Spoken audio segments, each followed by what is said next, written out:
Penglihatan 17 Juni 2023. 1.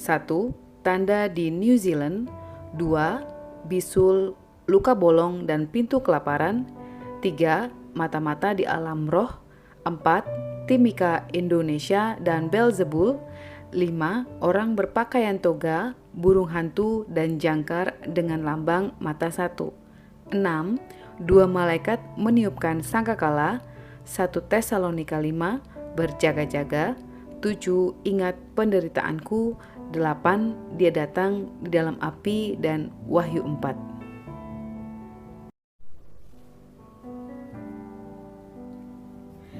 Tanda di New Zealand 17 Juni 2023. Pada saat menaikkan penyembahan, salah satu tim melihat dalam penglihatan Tuhan datang sebagai singa dari suku Yehuda, berlari seperti menuruni tangga.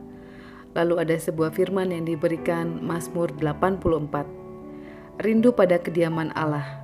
Untuk pemimpin biduan, menurut lagu Gitit Mazmur Bani Korah, betapa disenangi tempat kediaman-Mu ya Tuhan semesta alam.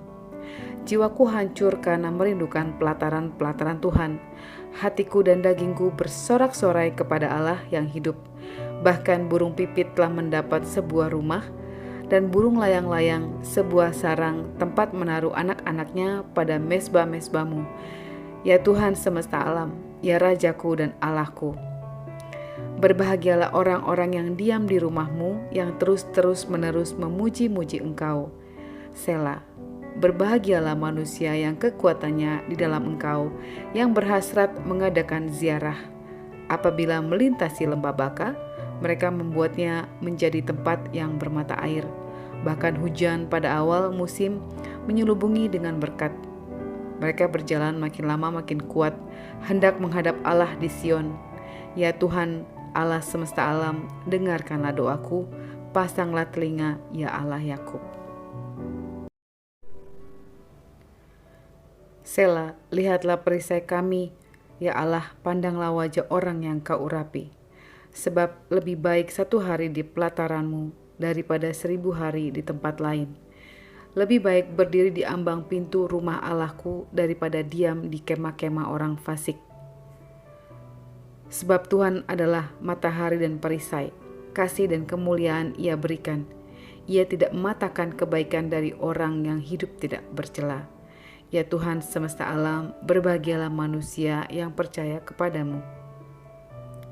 Dan saat terus menyembah dan menyembah, tampak dalam penglihatan banyak anak-anak kecil, ada bayi-bayi dan anak-anak yang sudah bisa berjalan.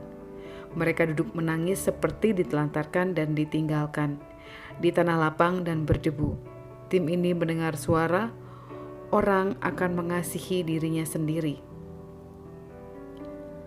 Lalu salah satu tim melihat dalam penglihatan ada sebuah ritual yang sedang dilakukan. Lalu tim berdoa memerangi setiap perjanjian darah dan kegelapan yang dirancangkan atas dunia ini.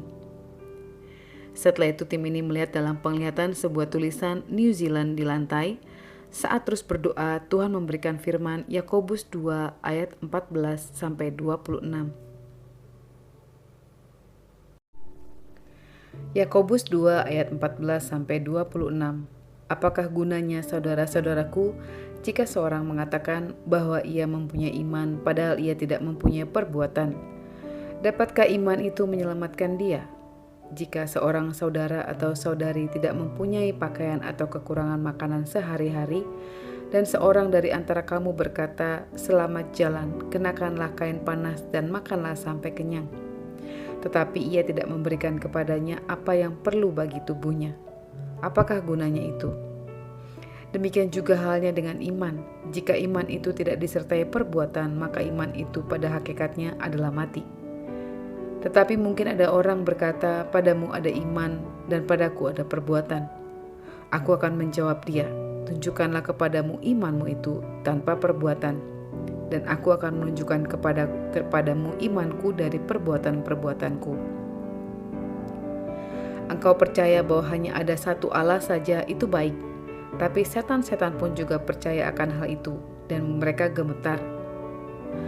Hai manusia yang bebal, maukah engkau mengakui sekarang bahwa iman tanpa perbuatan adalah iman yang kosong. Bukankah Abraham bapa kita dibenarkan karena perbuatan-perbuatannya ketika ia mempersembahkan Ishak anaknya di atas mezbah? Kamu lihat bahwa iman bekerja sama dengan perbuatan-perbuatan dan oleh perbuatan-perbuatan itu iman menjadi sempurna. Dengan jalan demikian genaplah nas yang mengatakan, lalu percayalah Abraham kepada Allah, maka Allah memperhitungkan hal itu kepadanya sebagai kebenaran. Karena itu Abraham disebut sahabat Allah. Jadi kamu lihat bahwa manusia dibenarkan karena perbuatan-perbuatannya dan bukan hanya karena iman. Dan bukankah demikian juga Rahab, pelacur itu, dibenarkan karena perbuatan-perbuatannya? Ketika ia menyembunyikan orang-orang yang disuruh itu di dalam rumahnya, lalu menolong mereka lolos melalui jalan yang lain. Sebab seperti tubuh tanpa roh adalah mati, demikian juga iman tanpa perbuatan-perbuatan adalah mati. Lalu tim ini melihat dalam penglihatan situasi seperti di pasar tapi tampak sepi. Lalu ada sekelompok orang yang kelaparan. Setelah itu tampak dalam penglihatan anak-anak muda, tangannya berpose dengan kode V yang dimiringkan, baju yang dipakainya berwarna-warni seperti menggambarkan LGBT. Anak-anak muda ini memegang sesuatu seperti lambang-lambang, mata satu, bintang segi 8 dan salib terbalik. Lalu tim berdoa bagi New Zealand dan memerangi roh LGBT atas New Zealand. Bisul, luka bolong, dan pintu kelaparan 17 Juni 2023. Setelah itu salah satu tim melihat bentuk bisul yang agak aneh, berjumlah 3 pada satu bagian tubuh manusia seperti di bagian perut. Warna bisul ini kuning-kuning, hijau, dan coklat-coklat yang busuk dan menimbulkan luka sampai seperti berlubang dan keluar cairan-cairan. Lalu tim ini mendengar suara yang sedang berdiskusi, sepertinya ada 3 orang yang berbeda dan yang berbicara. Dan salah satunya berbicara, "Kita berhasil." Lalu mereka tertawa. Salah satunya berkata, "Kita masuk melalui pintu kelaparan." Lalu tim berdoa memerangi setiap perancangan orang fasik yang dapat menyebabkan penyakit-penyakit dan menutup setiap pintu yang dipakai untuk rancangan yang jahat. Pada saat terus berdoa, tampak dalam penglihatan di lautan ada binatang seperti ular mengarah ke Kalimantan. Binatang ini tidak terlalu besar, badannya seperti jempol kaki namun panjang sekali. Kepalanya seperti tikus punya moncong, mulutnya menganga berwarna kuning dan dengan pinggiran putih dan warna matanya orange. Binatang ini mempunyai kaki di bagian depan dekat dengan kepala dan sepasang lagi di bagian belakang. Tertawanya seperti tertawa manusia dan ia berkata, "Aku akan datang ke Indonesia." Tim ini menyatakan binatang ini seperti mata-mata di alam roh. Lalu tim berdoa memerangi dan memperkatakan firman yang tertulis dalam Lukas 10 ayat 19. Di sesi yang kedua, salah satu tim menyatakan ada firman di Yesaya 12. Setelah itu salah satu tim melihat perempuan-perempuan remaja dengan pakaian yang kurang pantas. Mereka berkulit hitam. Awalnya tim ini berpikir ini adalah orang Afrika. Ketika bertanya, "Ini di mana Tuhan?" Dia mendengar suara Timika. Lalu tim berdoa memerangi roh yang bergerak yang menyebabkan remaja-remaja di Timika menjadi wanita penggoda dan supaya keselamatan dan kemuliaan Tuhan terjadi bagi Timika. Pada saat terus berdoa tampak dalam penglihatan globe tapi peta keseluruhan Indonesia. Lalu tampak ada sebuah pintu dan di depan pintu itu ada sosok seperti perempuan yang berbadan besar sampai selebar pintu, tapi kepalanya kecil, tidak simetris dengan ukuran badannya. Ketika bertanya kepada Tuhan, dia hanya mendengar, "Patahkan roh Beelzebul." Orang berpakaian toga, burung hantu, dan jangkar dengan lambang mata satu, 17 Juni 2023. Lalu tampak dalam penglihatan seorang yang berpakaian toga lengkap. Tim ini agak ragu menyebutkan karena wajahnya mirip dengan MNPS, tapi di usia yang muda sekitar 25 tahun. Orang ini muncul lalu berubah-ubah bentuk menjadi seperti burung hantu, lalu berubah lagi menjadi orang yang berpakaian toga, dan kembali seperti itu berulang-ulang. Lalu tiba-tiba tampak sebuah tulisan Amsal 14. Perempuan yang bijak mendirikan rumahnya, tetapi yang bodoh meruntuhkan dengan tangannya sendiri. Siapa berjalan dengan jujur, takut akan Tuhan, tetapi orang yang sesat jalannya menghina Dia. Di dalam mulut orang bodoh ada rotan untuk punggungnya, tetapi orang bijak dipelihara oleh bibirnya. Kalau tidak ada lembu, juga tidak ada gandum, tetapi dengan kekuatan sapi banyaklah hasil. Saksi yang setia tidak berbohong, tetapi siapa menyembur-nyemburkan kebohongan adalah saksi dusta. Si pencemooh mencari hikmat tapi sia-sia, sedangkan bagi orang berpengertian pengetahuan mudah diperoleh. Jauhilah orang bebal karena pengetahuan tidak kau dapati dari bibirnya. Mengerti jalannya sendiri adalah hikmat orang cerdik, tetapi orang bebal ditipu oleh kebodohannya. Orang bodoh mencemoohkan korban tebusan, tetapi orang jujur saling menunjukkan kebaikan. Hati mengenal kepedihannya sendiri, dan orang lain tidak dapat turut merasakan kesenangannya. Rumah orang fasik akan musnah, tetapi kemah orang jujur akan mekar. Ada jalan yang disangka orang lurus, tetapi ujungnya menuju maut. Di dalam tertawa pun hati dapat merana, dan kesukaan dapat berakhir dengan kedukaan. Orang yang murtad hatinya menjadi kenyang dengan jalannya, dan orang yang baik dengan apa yang ada padanya. Orang yang tak berpengalaman percaya kepada setiap perkataan, tetapi orang yang bijak memperhatikan langkahnya. Orang bijak berhati-hati dan menjauhi kejahatan, tetapi orang bebal melampiaskan nafsunya dan merasa aman. Siapa lekas naik darah berlaku bodoh, tetapi orang bijaksana bersabar. Orang yang tak berpengalaman mendapat kebodohan, tetapi orang yang bijak bermahkotakan pengetahuan. Orang jahat tunduk di dekat orang baik, orang fasik di depan pintu gerbang orang benar. Juga oleh temannya orang miskin itu dibenci, tetapi sahabat orang kaya itu banyak. Siapa menghina sesamanya berbuat dosa, tetapi berbahagialah orang yang menaruh belas kasihan kepada orang yang menderita. Tidak sesatkah orang yang merencanakan kejahatan, tetapi yang merencanakan hal yang baik memperoleh kasih dan setia. Dalam tiap jerih payah ada keuntungan, tetapi kata-kata belaka mendatangkan kekurangan saja. Mahkota orang bijak adalah kepintarannya, tajuk orang bebal adalah kebodohannya. Saksi yang setia menyelamatkan hidup, tetapi siapa menyembur-nyemburkan kebohongan adalah pengkhianat. Dalam takut akan Tuhan ada ketentraman yang besar, bahkan ada perlindungan bagi anak-anaknya. Takut akan Tuhan adalah sumber kehidupan, sehingga orang terhindar dari jerat maut. Dalam besarnya jumlah rakyat terletak kemegahan raja, tetapi tanpa rakyat runtuhlah pemerintahan. Orang yang sabar besar pengertiannya, tetapi siapa cepat marah membesarkan kebodohan. Hati yang tenang menyegarkan tubuh, tetapi iri hati membusukkan tulang. Siapa menindas orang yang lemah menghina penciptanya, tetapi siapa menaruh belas kasihan kepada orang miskin memuliakan Dia. Orang fasik dirobohkan karena kejahatannya, tetapi orang benar mendapat perlindungan karena ketulusannya.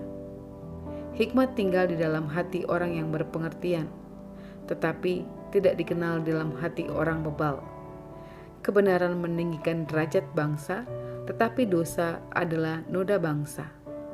Raja berkenan kepada hamba yang berakal budi, tetapi kemarahannya menimpa orang yang membuat malu.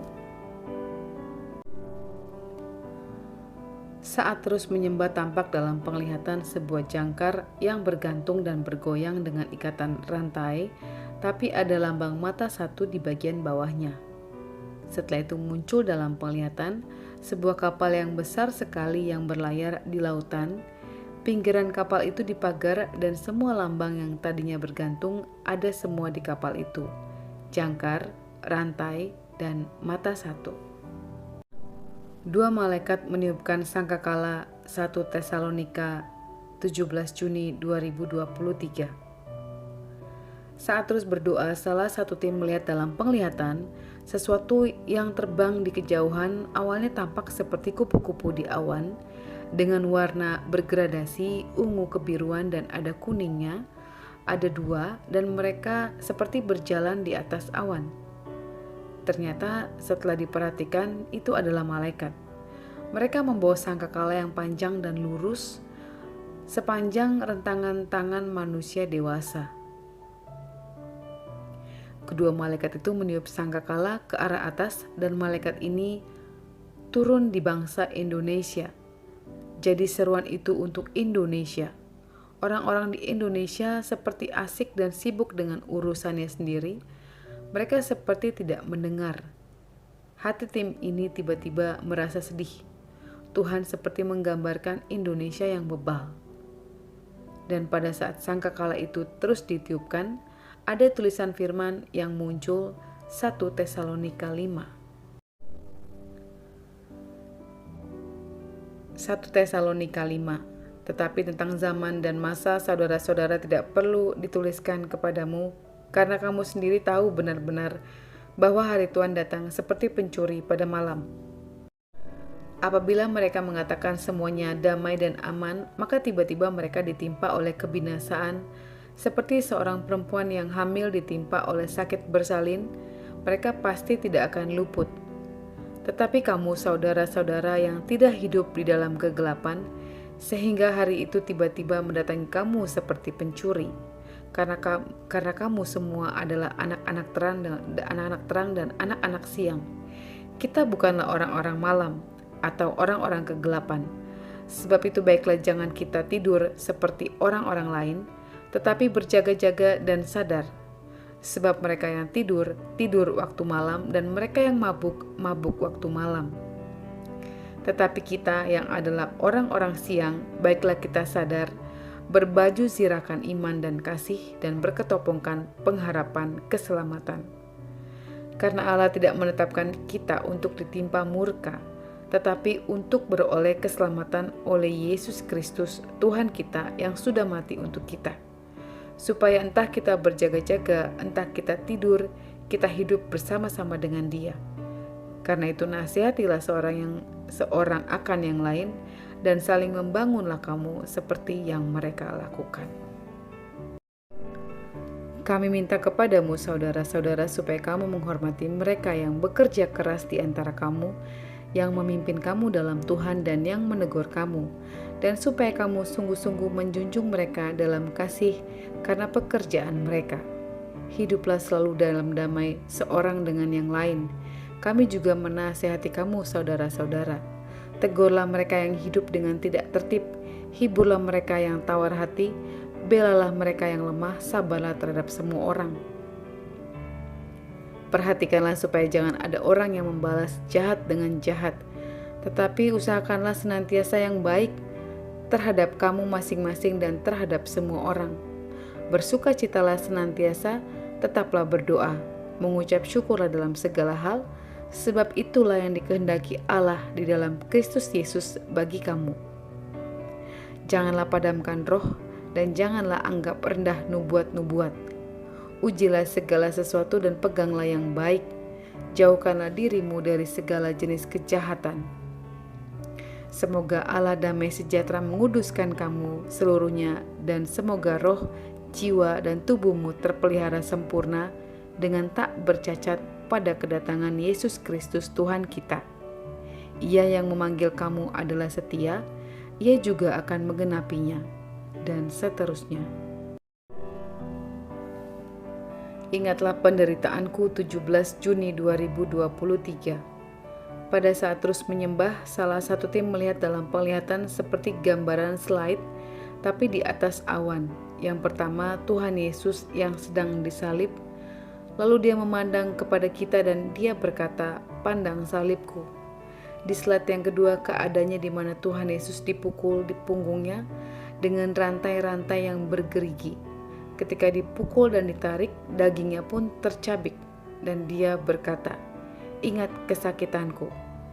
Lalu ada beberapa slide muncul bolak-balik, ada gambaran ketika dia dibawa di hadapan Herodes, ketika jubahnya diundi, ketika di Getsemani berdoa, ketika dicobai di padang gurun, dan semua orang yang menggambarkan penderitaan yang dialami Tuhan Yesus ketika dia berjalan di bumi. Bahkan ketika dia dilahirkan di kandang domba, dalam penglihatan ini kandang itu banyak kotoran. Tim yang lain melihat dalam penglihatan merasa seperti Tuhan mengajarkan bahwa sejak lahir yang dialaminya di bumi semuanya penderitaan. Tuhan mengingatkan semua penderitaannya supaya kita tetap memandang Dia yang telah menderita. Jika kita mengalami penderitaan di masa yang akan datang, di dalam mengikut Tuhan dan di dalam menanti-nantikan Tuhan, dan supaya tetap setia sampai akhir. Dia datang dalam api dan Wahyu 4, 17 Juni 2023. Ketika tim terus menyembah dan menyembah, tampak dalam penglihatan tim doa sedang duduk melingkar dan menyembah di tempat seperti padang rumput. Lalu ada nyala api dan di dalam api itu ada sosok di dalam api yang berjubah putih dan bercahaya. Lalu terdengar suara, "Aku datang di dalam api." Dan di dalam api itu muncul sebuah tulisan Wahyu 4. Kemudian daripada itu aku melihat sesungguhnya sebuah pintu terbuka di sorga, dan suara yang dahulu yang telah kudengar berkata kepadaku seperti bunyi sangkakala, katanya, "Naiklah kemari dan aku akan menunjukkan kepadamu apa yang harus terjadi sesudah ini." Segera aku dikuasai oleh Roh dan lihatlah, sebuah tahta terdiri di sorga, dan di tahta itu duduk seorang. Dan dia yang duduk di tahta itu nampaknya bagikan permata yaspis dan permata sardis. Dan suatu pelangi melingkungi tahta itu gilang gemilang bagikan zamrud rupanya. Dan sekeliling tahta itu ada 24 tahta, dan di tahta-tahta itu duduk 24 tua-tua yang memakai pakaian putih dan mahkota emas di kepala mereka. Dan dari tahta itu keluar kilat dan bunyi guruh yang menderu, dan 7 obor menyala-nyala di hadapan tahta itu. Itulah ketujuh roh Allah. Dan di hadapan tahta itu ada lautan kaca bagaikan kristal.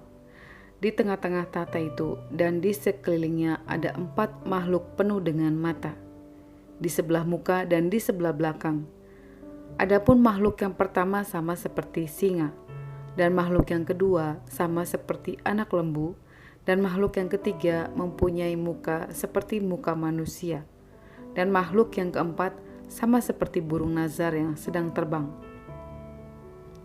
Dan keempat makhluk itu masing-masing bersayap 6, sekelilingnya dan di sebelah dalamnya penuh dengan mata.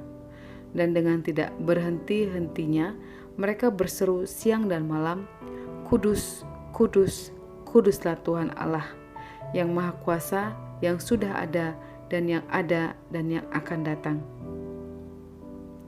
Dan setiap kali makhluk-makhluk itu mempersembahkan puji-pujian dan hormat dan ucapan syukur kepada Dia yang duduk di atas tahta itu dan yang hidup sampai selama-lamanya, maka tersungkurlah ke-24 tua-tua itu di hadapan Dia yang duduk di atas tahta itu, dan mereka menyembah Dia yang hidup sampai selama-lamanya. Dan mereka melemparkan mahkotanya di hadapan tahta itu sambil berkata, "Ya Tuhan dan Allah kami, Engkau layak menerima puji-pujian dan hormat dan kuasa, sebab Engkau telah menciptakan segala sesuatu, dan oleh karena kehendak-Mu semuanya itu ada dan diciptakan." Tuhan Yesus memberkati.